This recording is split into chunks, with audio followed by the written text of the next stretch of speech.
Sarvepalli doctor Radhakrishnan Bharat के महान विचारकों, दार्शनिकों, शिक्षाविदों और विद्वानों में वो गिने जाते हैं। उनके जन्मदिन 5 सितंबर को हम अध्यापक दिवस, शिक्षक दिवस के रूप में मनाते हैं। उन्होंने 1952 से लेकर 1962 तक भारत के प्रथम उपराष्ट्रपति रहे और 1962 में राष्ट्रपति पद पर सुशोभित हुए। 1967 तक उन्होंने अपने कर्तव्य का निर्वहन किया राष्ट्रपति के पद पर। और ऐसी महान हस्ती का जन्म हुआ था तमिलनाडु के तिरुचानी नामक ग्राम में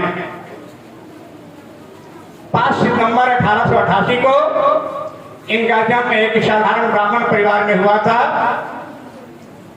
इन्हें प्रारंभिक शिक्षा के लिए अपने ग्रामीण विद्यालय में ही भेजा गया था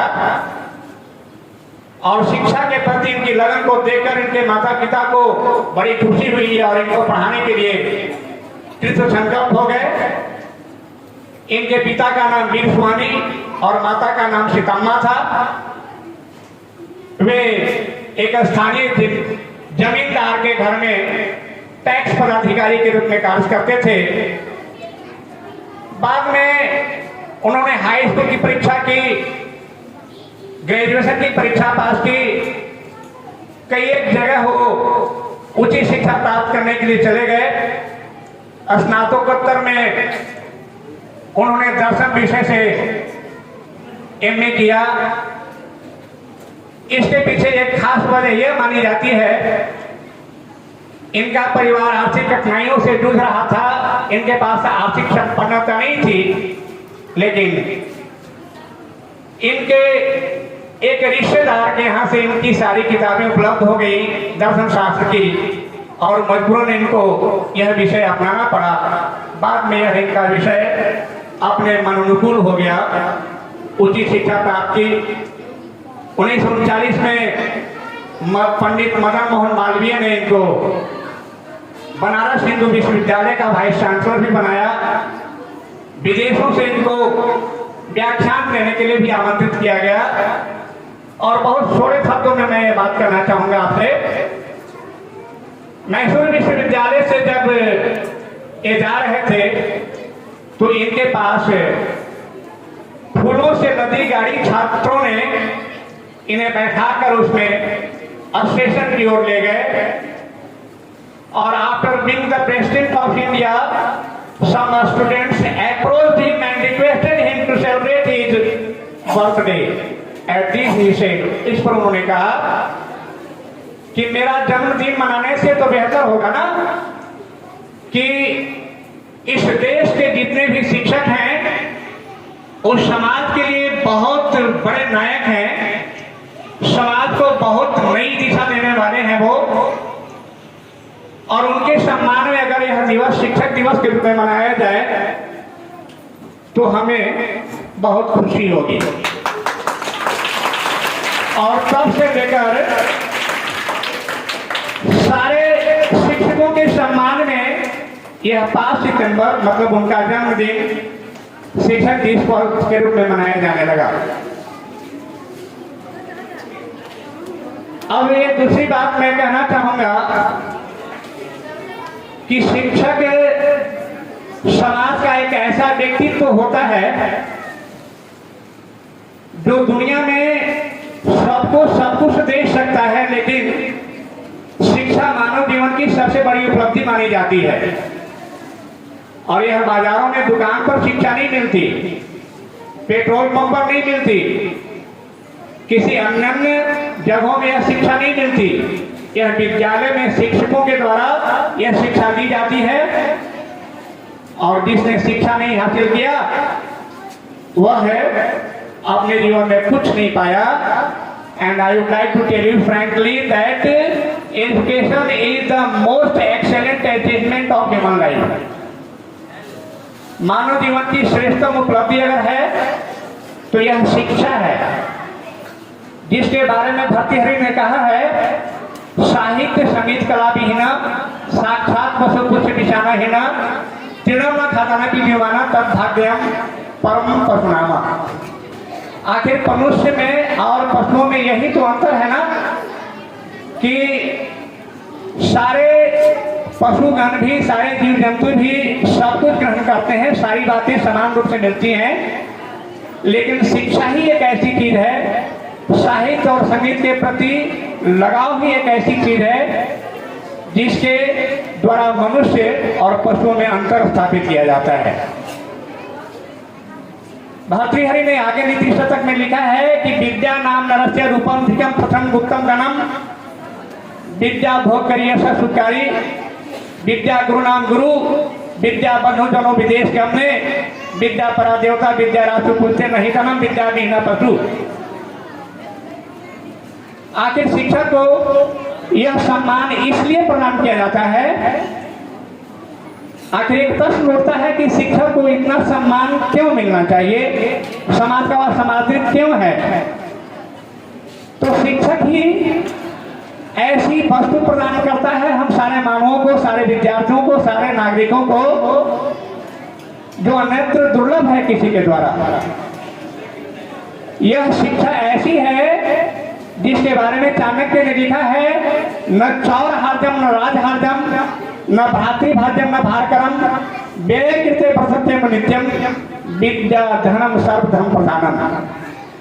यह शिक्षक हमें ऐसी धन देते हैं, ऐसी विद्या देते हैं, ऐसी दौलत प्रदान करते हैं जिसको न चोर चोरी कर सकता है, न भाई बांट सकता है, न इसका विनाश हो सकता है, और इस धन को जितना अधिक से अधिक हम व्यय करें वह हमारे पास उतनी ही मात्रा में बढ़ जाता है। यह धन सर्वोपरि धन है। और लिखा है कि सब विद्या यदि क्या चिंता पराकोदर पुण्य सुखो अपनी लभते प्रेम हरे रामिति भुवन। अगर जिसने जीवन में शिक्षा प्राप्त कर ली वह संसार के किसी कोने में कहीं भी रहेगा तो भूख की ज्वाला से मरने की उसको आवश्यकता नहीं पड़ेगी। आज समाज में शिक्षक समादृत माना जाता है तो सिर्फ इसलिए कि आज जितने भी वैज्ञानिक, कवि, अच्छे साहित्यकार या अच्छे लोग हैं जिससे राष्ट्र की उन्नति होती है, उन पर गुरु की उतनी ही कृपा बनी रहती है। आज अगर गुरु नहीं होते, शिक्षा नहीं होते, तो किसी भी राष्ट्र के विकास की कल्पना हम नहीं कर सकते। जिस पर गुरु की जितनी अधिक कृपा होती है वह सफलता की उनकी अनंत ऊंचाइयों तक आगे बढ़ पाता है। इसलिए गुरु को भगवान शंकर, विष्णु और महेश की उपाधि दी गई है, उनकी तुलना की गई है। गुरु ब्रह्मा गुरु विष्णु गुरुदेव महेश्वर, गुरु साक्षात परम ब्रह्म तस्मै श्री गुरुवे नमः। और रामायण में तो गोस्वामी तुलसीदास जी ने इतना तक कह दिया है, गुरुपद पदम परागा सरस्वती शयन रागा अमीय मुरिमय चूरन चारू समन सकल भव परिवारू। तो गुरु की महिमा को हम बखान नहीं कर सकते, उनकी महिमा का गुणगान नहीं कर सकते। शास्त्रों में इतना लिख दिया है कि एकाक्षरम अपि गुरु एस्तु शिष्यं प्रबोधयेत् पृथ्व्याम नास्ति तद्द्रव्यम यद्दत्त्वा हिरण्ये भवेत्। अगर गुरु ने किसी विद्यार्थी को एक अक्षर की भी शिक्षा प्रदान की हो तो दुनिया में कोई ऐसी दौलत नहीं है जिसको देकर छात्र गुरु के ऋण से ऋण हो सके। मैं यह बात जरूर बताना चाहूंगा विद्यार्थियों को कि शिक्षक दिवस समारोह के आयोजन में बच्चों की बहुत बड़ी भूमिका रही है और जिस हर्षोल्लास से उन्होंने आयोजन किया है यह बिल्कुल प्रशंसनीय है। जितनी भी तारीफ हम करें यह बिल्कुल कम है। और शिक्षा के द्वारा हम विनम्रता प्राप्त करते हैं। विद्या ददाति विनयम विनया दाति पात्रताम पात्रत्वात् धनमाप्ति ततो है ना सुख। विद्या ददाति विनयम विनया दाति पात्रताम पात्रत्वात् धनमाप्ति है ना। तो इसका मतलब है कि विद्या हमें विनम्रता प्रदान करती है, विद्या हमें अनुशासन सिखाती है, विद्या हमें जीवन जीने लायक बनाती है, एक अच्छा नागरिक के रूप में परिणत करती है विद्या। और हम चाहेंगे कि इस शिक्षा के द्वारा हम अपने जीवन को इस ऊंचाई तक ले जाएं कि हम अपने समाज को भी आलोकित करें, प्रकाशित करें, अपने आने वाली पीढ़ियों के लिए भी हम एक आदर्श के रूप में उभरें। और सबसे बड़ी बात है कि अनुशासन जो हम ग्रहण करते हैं इस विद्यालय में आकर ही हम ग्रहण करते हैं। The nation as a whole is growing under the wheels of indiscipline. Teachers to a very great extent are responsible for this state of affairs. If teachers are conscious regarding the children and the nation, the promotion discipline can be solved in no time. It goes without saying that the modern India is beset with many problems, political, social, educational, and economic. Since the dawn of independence, our leaders have been trying to solve all these problems sincerely, and they have been successful to a great extent in their efforts. The greatest problem which has become more complicated with the passage of time is that of a student indiscipline. It is really a serious state of affairs that the future makers of India are indisciplined, and only the salvation of India lies in the permanent solution of this problem. No one can deny the fact that students in India are indisciplined. There can be difference of opinion about the cause of this widespread unrest.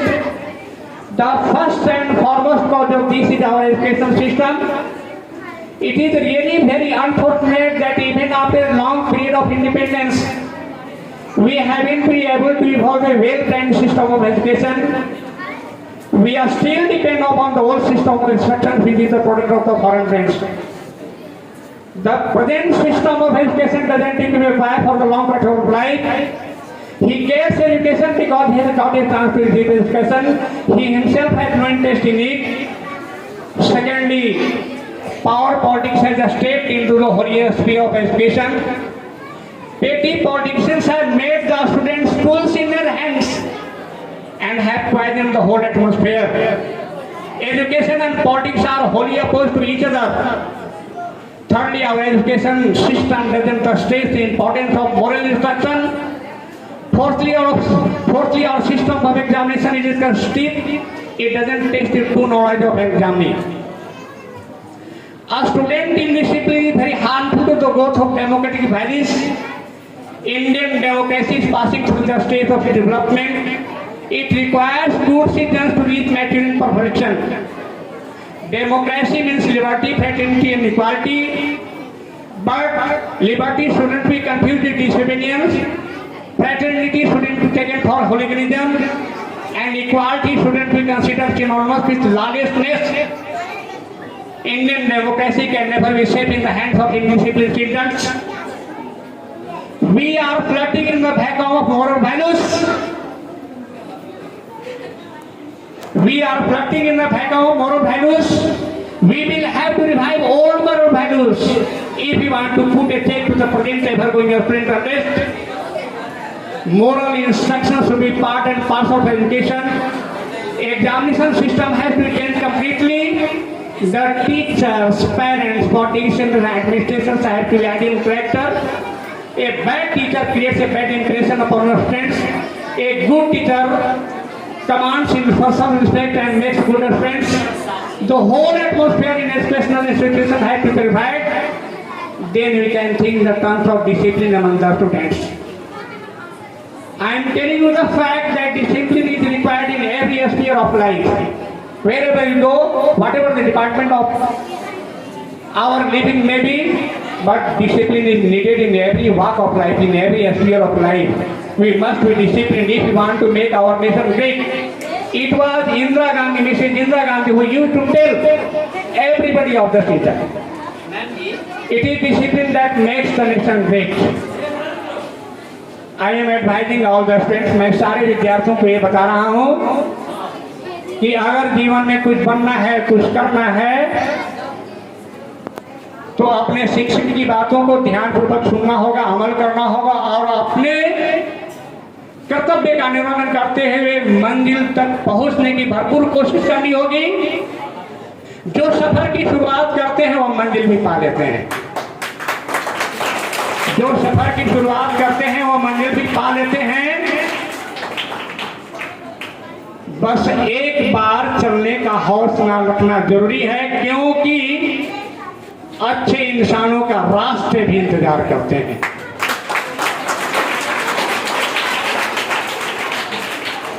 Napoleon ने खुद कहा था, impossible is a word not to be found in my dictionary.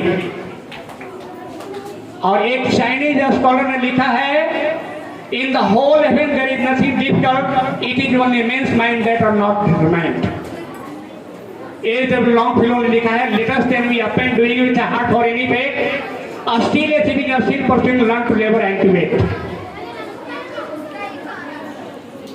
हम सारे विद्यार्थियों को, शिक्षकों को और सबों को यह नेक सलाह देना चाहेंगे, they must remain in close contact with books all the time, they must consult the dictionary all the time, they must go through all sorts of books, either religious or spiritual, social, or any sort of book, biographical, autobiographical. They must read such books that will be beneficial, a step taken by them. Or I am telling you the fact that hard work is necessary in life to be happy, healthy and wealthy. Pleasure or recreation is also necessary to make our life charming and worth living. Constant hard work affects our mental and physical health badly and makes us miserable human beings. It is beyond doubt that the books give us the most useful pleasure. The pleasures of reading are known to every educated man or woman. They are countless. Few pleasures are more real and lasting than the pleasure of reading. It is a misfortune that reading is often regarded as a duty of abstinence. People in general feel that the reading books is no necessary and desirable. A lover of books is never in need of a friend to give him or her company. Long journeys are never a source of fatigue pain. Independent reading is the greatest strength of an educated person. Reading and possessing books is to live in the company of the greatest thinkers and scholars. Every man when he is difficulty stands in need of a person who can guide him, encourage him and give him hope and solace. Books serve all the purposes at the same time. They live with him in dark days as well as in bright days. They are his support in sorrow and partners in joy. Reading is to the mind what exercise is to the body. Reading sharpens the intellect, purifies the character and develops the personality. As Francis Bacon remarks, reading maketh a full man, conference a ready man, writing an exact man. Love of reading has to be acquired early in life, and ultimately I would like to tell you evidently these words of Jimmy Macaulay. I would rather be a poor man in a garret with a plenty of books than a king who didn't love reading.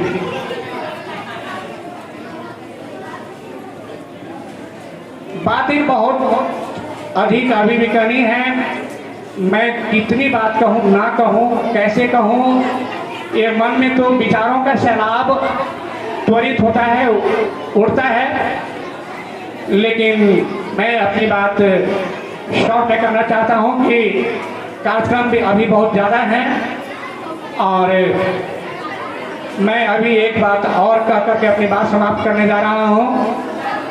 यह सफल आयोजन जो इन बच्चों की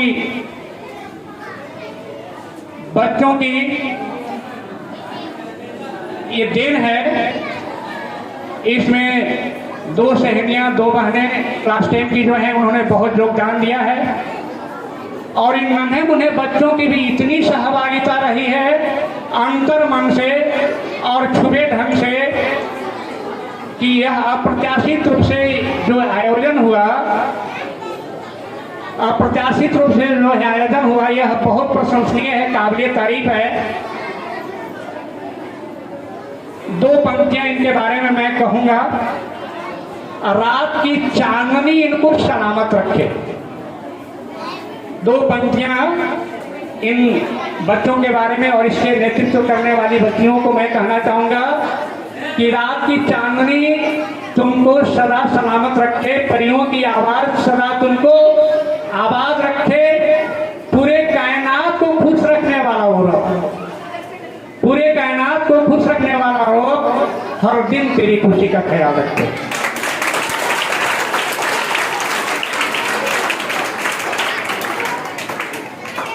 एक बार और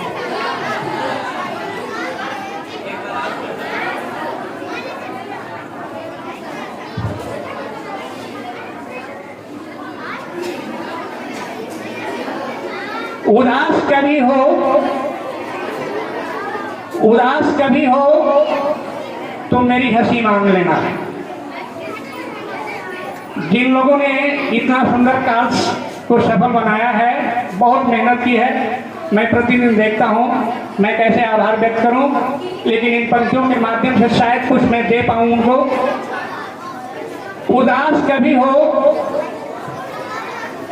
तो मेरी हंसी मांग लेना, गम कभी हो तो मेरी खुशी मांग लेना।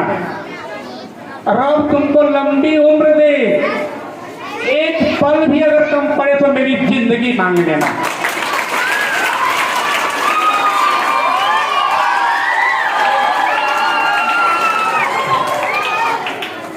और बाद में फिर कभी मौका मिलेगा तो आएंगे, तो हो सकता है दो चार बातें तो। Thank you, thank you, thank you.